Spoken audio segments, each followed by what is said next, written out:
Hello, all back for another episode of the Tech Behind FinTech. My name is Nnamdi Osuagwu. I am your host, where we like to talk about the technology behind the fintech industry. We say the technology that powers the money.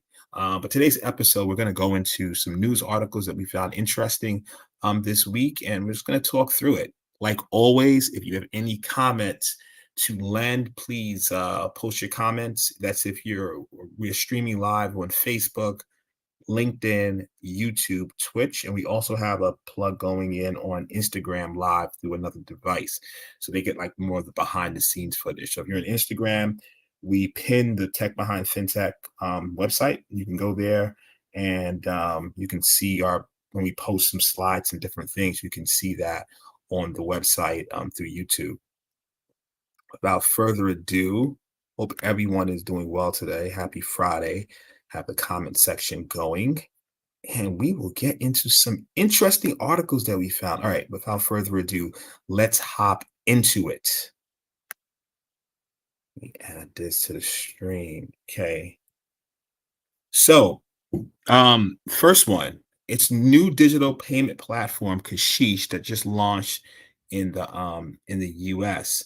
And what does Kasheesh do? So I found this one interesting just because of really if you start thinking about the trends of what's going on, like especially with the buy now, pay later, that was huge during the pandemic in which you have different platforms that will you can buy something and purchase it later basically on credit where this one and in recent as the economy starts to shift and interest rates get higher, those companies have faced a tremendous amount of layoffs and different things of that nature. But Kashish is a bit different. It's a platform that takes into account what each customer already has available via credit and debit limit, and it spreads the payment and of goods to avoid adding more. So essentially, it allows you to place money on each of your cards as opposed to just it's not giving you credit. So it's not a buy now, pay later type of platform. So I just found it very interesting and different. They say Kasheesh's CEO and co-founder Sam Miller says there's a significant cost burden risk and little to no personalization when you're forced to put an entire payment onto one card, especially when that card is frequently used for multiple purchases. Since its closed launch, Kasheesh has brokered more than 11 million in user transaction and purchases. So found that to be a very interesting spin on what is current and it really a sign of the times. I mean, if a lot of people are talking about the recession and I mean we see what's happening with the economy. I don't know if they're using the word recession right now, but we definitely find it interesting. All right, so let's move on to another article we found interesting. And so, Wyre partners with MoneyGram to allow crypto to cash conversion. So let's get into that. Wyre is a crypto infrastructure provider. They partnered with P2P pay tech MoneyGram to allow users to convert their digital assets directly into cash. Wyre co-founder and CEO says the company's vision has always been to bring cryptocurrency to the masses, regardless of location, financial means, or economic literacy.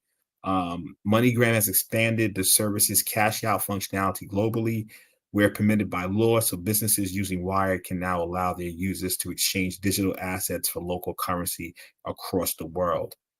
Wyre was acquired by e-commerce checkout fintech Bolt in April. Bolt says it is looking to decentralize and democratize commerce through integrating Wyre's crypto stack, giving developers blockchain protocols to build financial crypto products. So with Wyre, I mean, if you go to the website, it's really as a developer, you can connect to their APIs.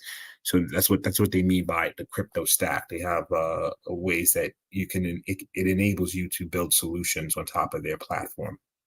Okay, interesting.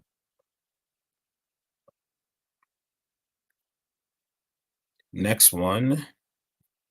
So crypto brokerage Voyager Digital files for Chapter 11 bankruptcy protection. So last week, they this particular uh Voyager last week, similar to Celsius, suspended withdrawals and essentially suspended ways for users to get their money out. They paused withdrawals, deposits, and trading on this platform due to current market conditions. And this week, they filed for bankruptcy. So a couple of things happening, right?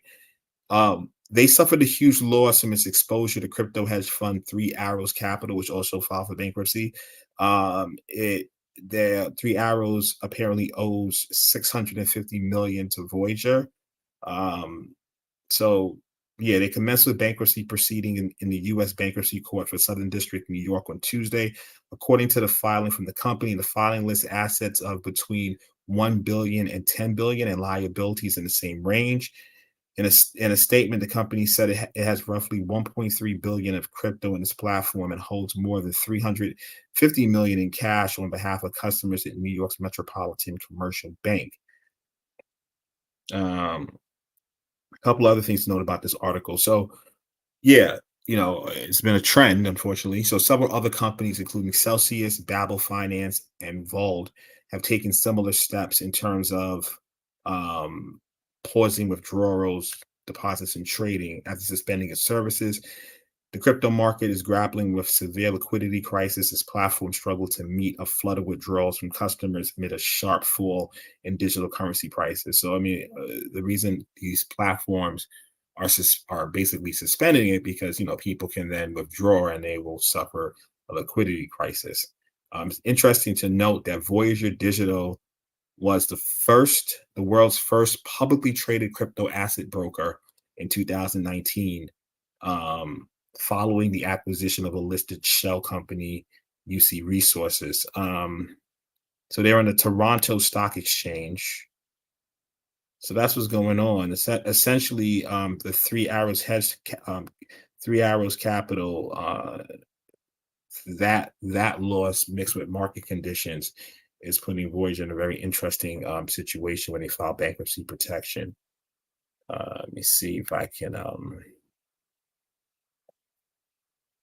going to post the article for you guys so you can kind of dive into it if you want to like learn more about it.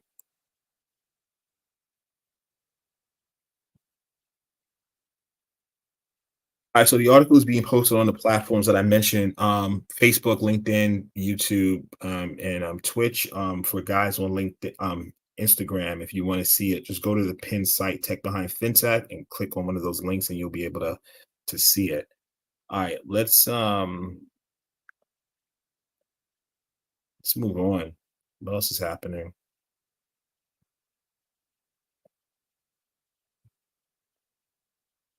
Yeah, so we just talked about that. So Celsius, they're cutting 23% of their workforce, 150 jobs, amid and they're currently restructuring. So, we've been talking about this for the last couple of weeks.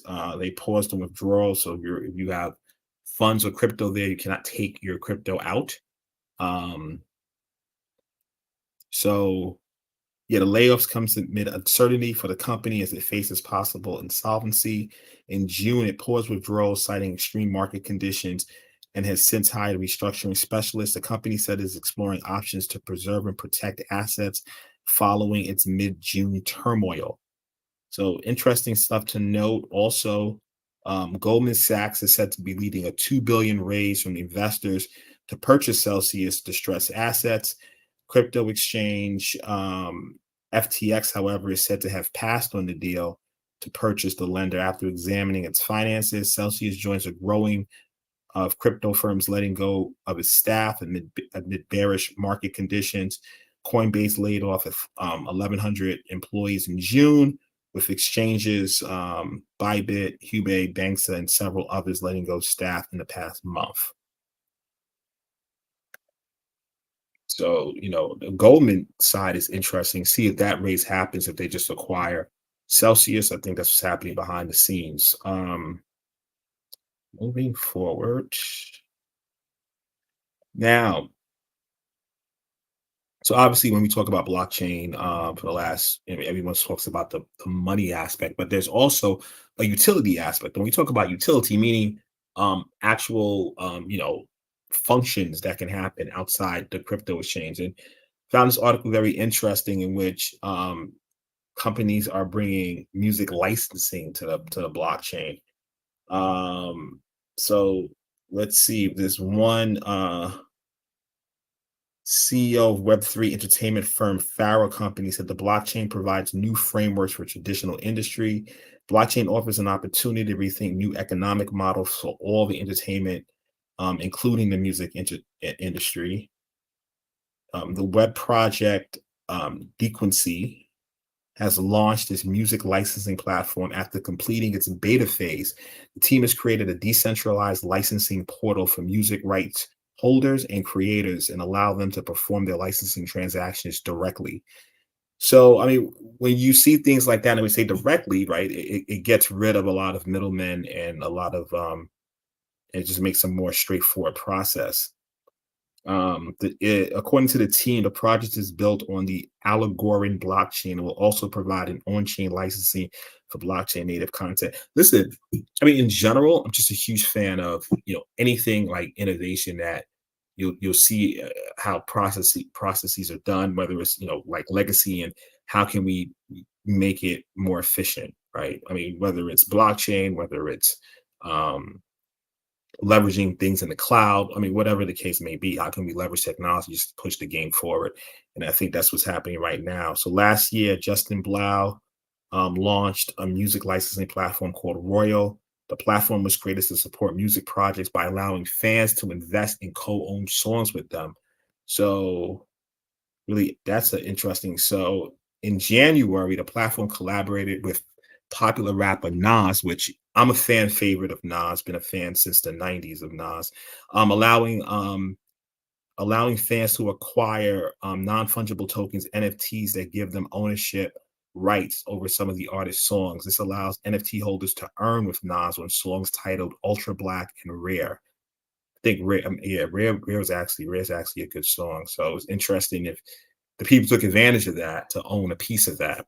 Um, this is a good part what it said also. While critics use the bear market as an opportunity to pounce on crypto and belittle its value, some projects take this chance to develop and launch industry disrupting platforms on the blockchain. So that's a whole nother thing. I mean, what are some of the utilities, especially when I mean, we talked about this before too, but you start looking at things like smart contracts, how can how can we leverage it to make things more efficient? And the biggest thing is, use cases around supply chain, use cases around tracking items, use cases around um, just interacting directly with another entity. Total interesting stuff. I mean, especially when you start looking at DAOs, decentralized autonomous organizations, and how you can build this entity and automate an entire organization. It's just very interesting. I'm a fan of technology in general, and just fan of where things are going. I might that's not that'd be my some of these things are not my specialty per se, but I'm just like interested in it and interested in on how it's just disrupting different businesses. Right. So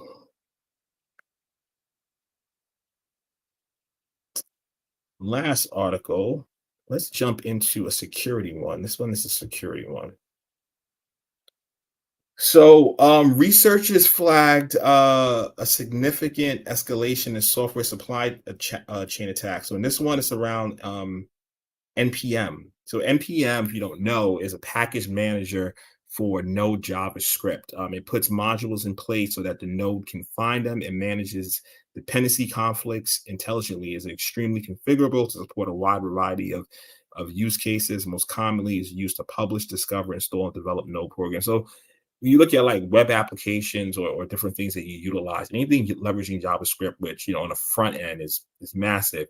A lot of developers leverage some modules and packages from the npm platform. They leverage that package manager.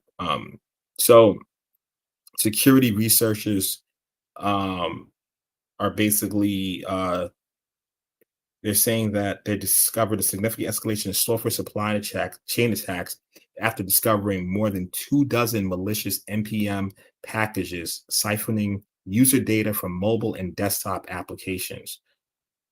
So what does that mean? Like, that's the thing, right?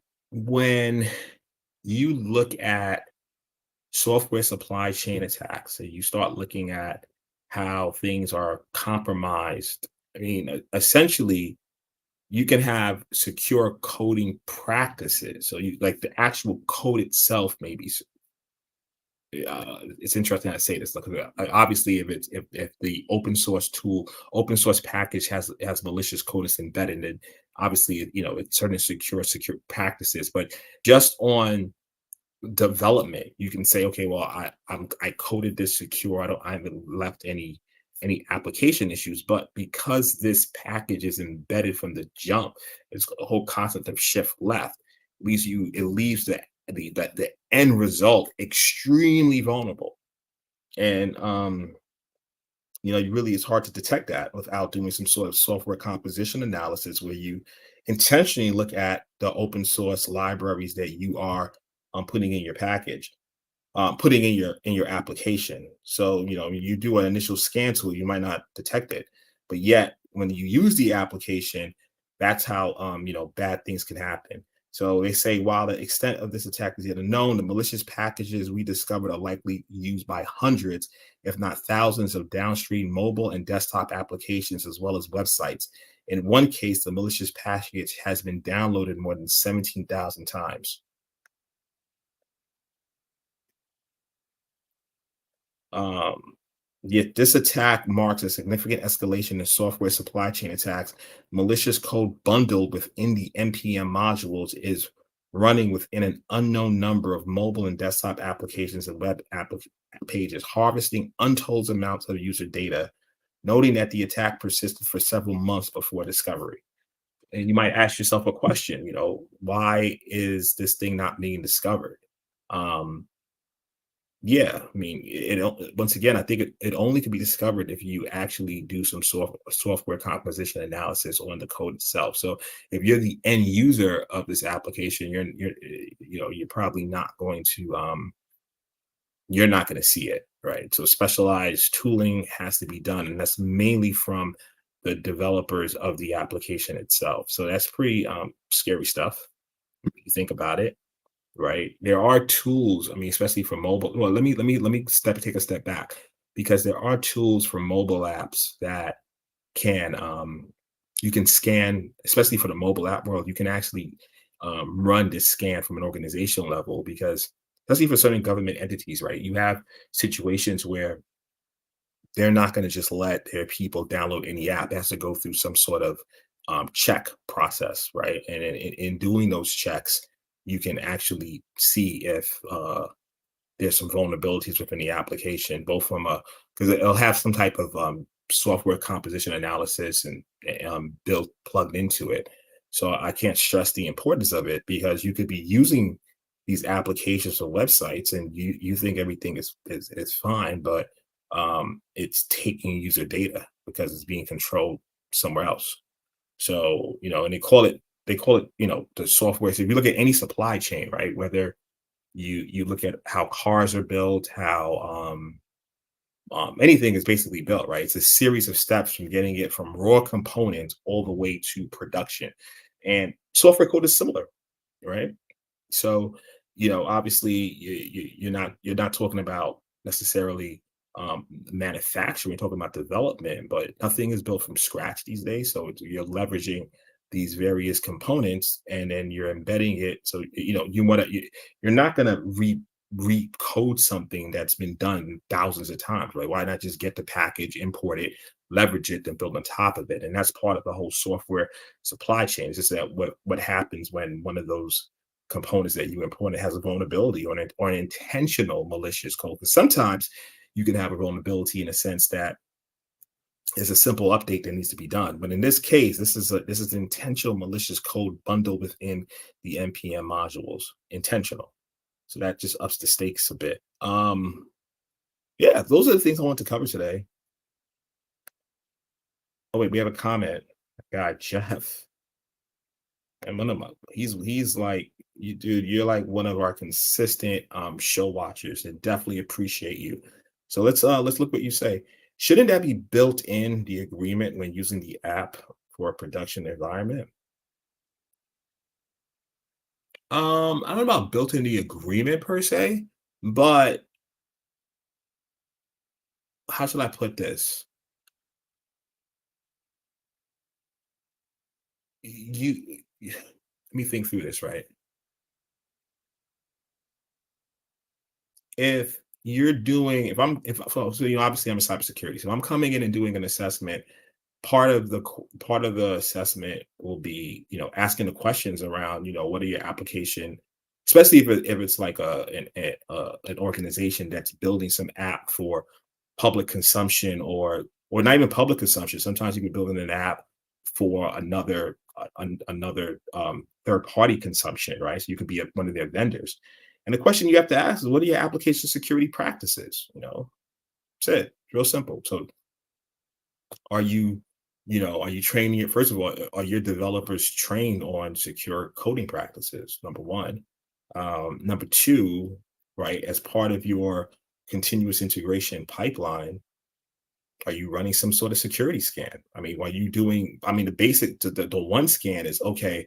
How do you reinforce that the development is being coded in a secure way? So that's like some sort of basic static code analysis, right? You're just with that, you're you're looking at the code itself and just, you're looking for holes in that thought process. The next one, beyond the actual developer's control, you're doing some sort of software composition analysis. Are you how do you manage your open source libraries? And then once you find issues, how are they being followed up on? I mean, I'm not going to promote a tool, specific tools that I use, because costs money to promote.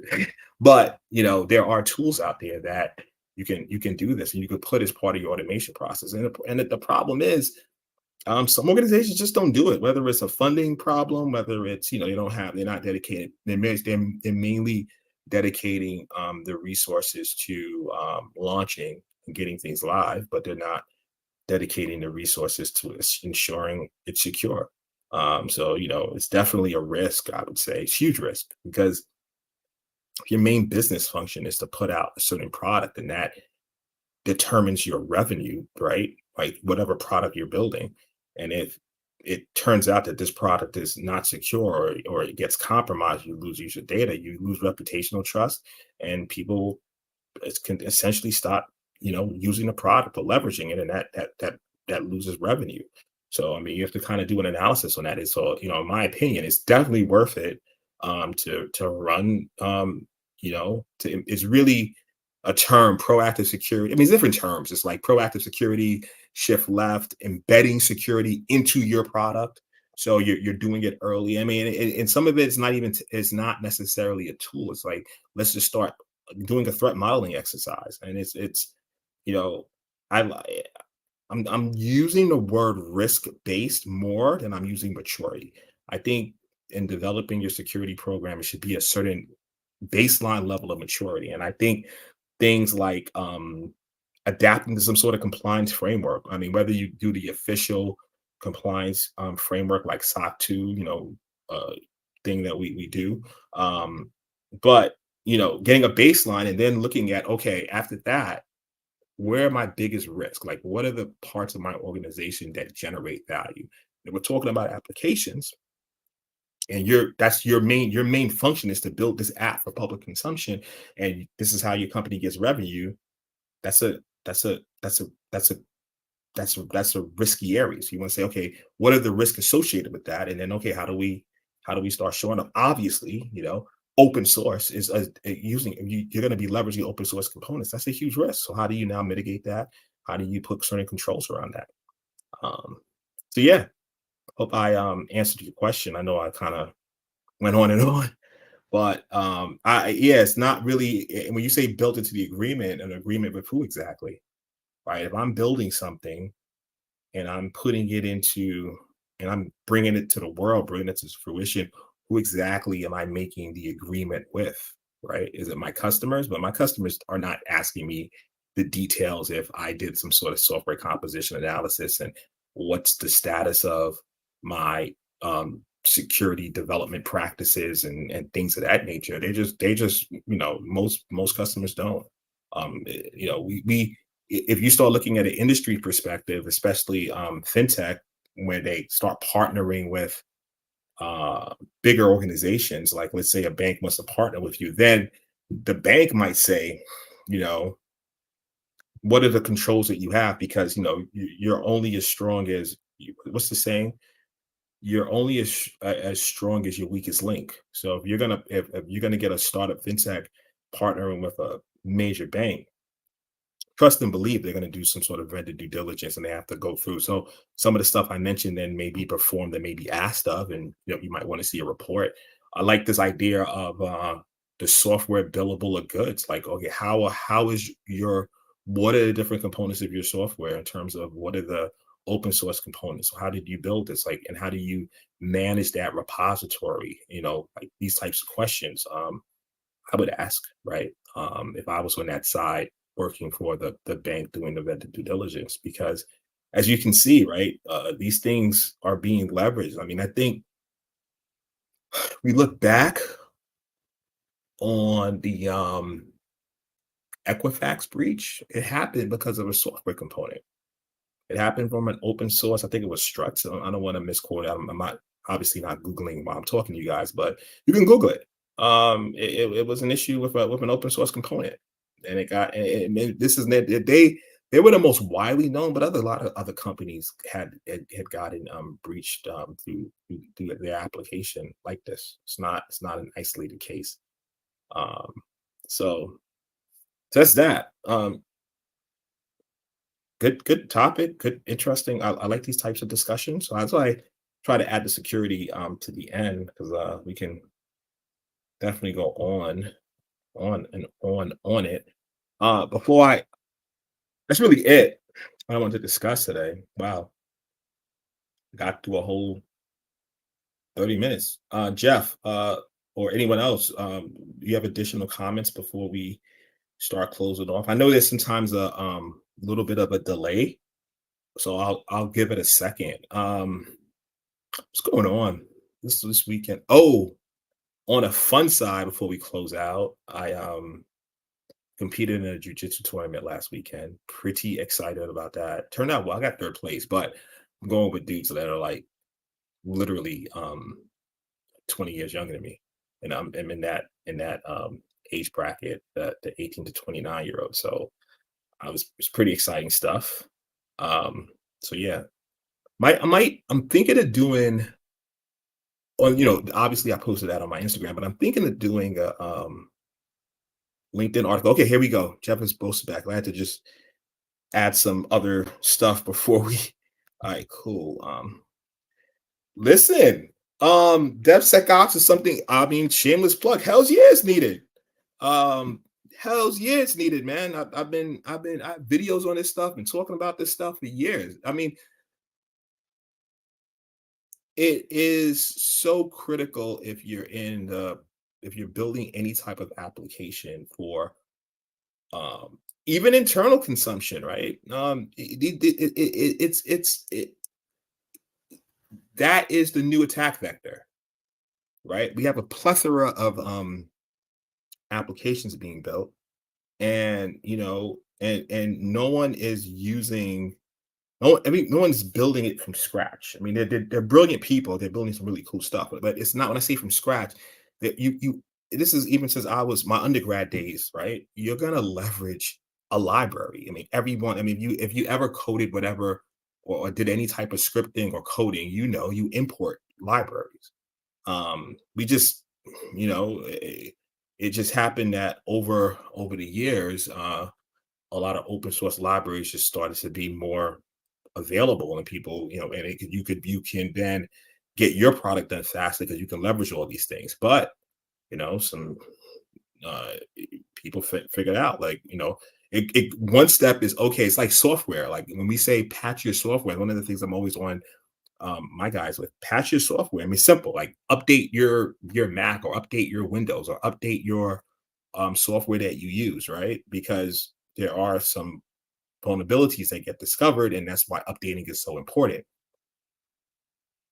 It's still conceptually the same thing. It's right. You want to update the components you used in your to build your application. So you want to make sure those are up to date.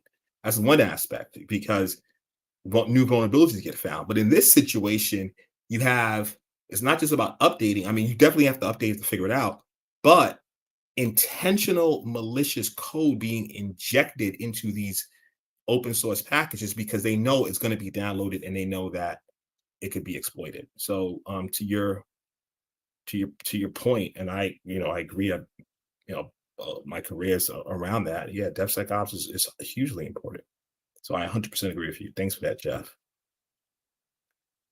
Congrats, by the way. Thank you for that, man. I really appreciate it. It was a fun tournament.